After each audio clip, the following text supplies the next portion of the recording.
गुरु गोविंद सिंह के बेटे हैं। पूरी दुनिया में एक धर्म स्थान ढूंढ के ला दीजिए, एक गुरुद्वारा ढूंढ के ला दीजिए जो किसी दूसरे के धर्म स्थान को नष्ट करके बनाया गया हो, एक नहीं मिल सकता।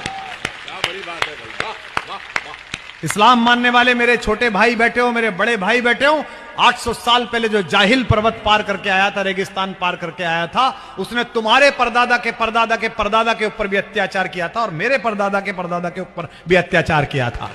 वो हमारा साझा दुश्मन है, इसलिए कह रहा हूं। एक सवाल पूछने में हकलाती रही और आज भी हकलाती है। छोटा सा सवाल है, इसे सब स्वीकार करो, हिंदू मुसलमान सिख ईसाई।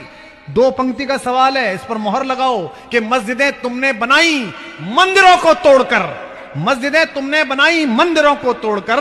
मस्जिदें क्या बन नहीं सकती थी मंदिर छोड़कर? तुमने सब कमाल, सर कमाल है।